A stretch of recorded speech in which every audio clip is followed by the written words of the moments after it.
தொகுதி பங்கீட்டு குழுவினருடன் தற்போது எடப்பாடி பழனிசாமி ஆலோசனை மேற்கொண்டு வருகிறார். அண்மை செய்தியை பார்த்து வருகிறோம். அதிமுக தொகுதி பங்கீட்டு குழுவில் உள்ள KP முனுசாமி, வேலுமணி, தங்கமணி உள்ளிட்டோருடன் தற்போது எடப்பாடி பழனிசாமி ஆலோசனை மேற்கொண்டு வருகிறார். இது பற்றிய கூடுதல் தகவல்களை தருகிறார் செய்தியாளர் சண்முகப்பிரியன். சண்முகப்பிரியன், இந்த ஆலோசனை பற்றிய முழு விவரங்களை நீங்க சொல்லலாம். நீண்ட காலமாக இழுபறியில் இருந்த அதிமுகவுடைய கூட்டணி பேச்சுவார்த்தை என்பது கிட்டத்தட்ட இறுதி வடிவத்தை எட்டியிருக்கிறது.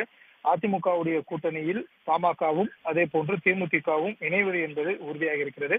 வருகின்ற 20ஆம் தேதி அதிமுகவுடைய கூட்டணியில் பாட்டாளி மக்கள் கட்சியும் தேமுதிகவும் இதர கட்சிகளும் கூட்டணி ஒப்பந்தத்தில் கையெழுத்திடுவதற்கு ஆயத்தமாக இருக்கின்றன. இந்த சூழலில் தான் தற்போது கிரீன்வேஸ் சாலையில் இருக்கக்கூடிய அதிமுக பொதுச் செயலாளர் எடப்பாடி பழனிசாமி அவருடைய இல்லத்தில் அதிமுகவுடைய தொகுதி பங்கீடு குழுவினர் ஆலோசனையில் ஈடுபட்டு வராங்க. எடப்பாடி பழனிசாமியுடன் நடைபெறக்கூடிய இந்த ஆலோசனை கூட்டத்தில் தொகுதி பங்கீடு குழுவினர் SP Velumani, Thangamani, KP Munusamy, Benjamin உள்ளிட்டோர் பங்கேற்றிருப்பது குறிப்பிடத்தக்கது.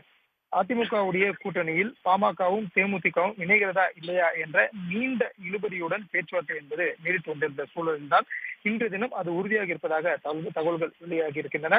எனவே வரக்கூடிய புதன்கிழமை அன்று இந்த கட்சிகளுடன் கூட்டணி ஒப்பந்தத்தில் கையெழுத்தாவதையொட்டி அதற்கான நடவடிக்கைகளை மேற்கொள்வது தொடர்பாகவும் தொகுதிகள் அடையாளம் கண்டு அதனை கூட்டணி கட்சிகளுடன் சுமூகமாக கையெழுத்திடுவது தொடர்பாகவும் தான் தற்போது இந்த ஆலோசனை என்பது நடைபெற்று வருவதாக தகவல் என்பது வெளியாகி இருக்கிறது.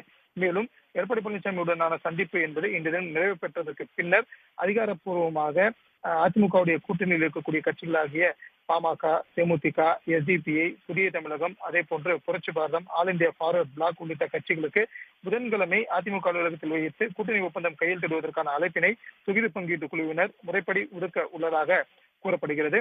மேலும் அது மட்டும் இல்லாமல் இன்று தினம் மாலை தைலாபுரத்தில் இருக்கக்கூடிய பாமக நிறுவனர் ராமதாஸ் அவருடைய இல்லத்திற்கு நேரில் சென்று பாமகவுடைய முக்கிய நிர்வாகிகளை அதிமுகவுடைய தொகுதி பங்கீட்டு குழுவினர் நேரில் சந்தித்து அழைப்பு விடுவதற்கு திட்டமிட்டிருப்பதாகவும் தகவல் வெளியாகி இருக்கின்றது. இது போன்ற கூட்டணி மற்றும் தொகுதி பங்கீடு குறித்த விஷயங்கள் தொடர்பாகத்தான் தற்போது பொதுச் செயலாளர் எடப்பாடி பழனிசாமியுடன் தொகுதி பங்கீடு பேச்சுவார்த்தை குழுவினர் தற்போது ஆலோசனையில் ஈடுபட்டு வருவது குறிப்பிடத்தக்கது.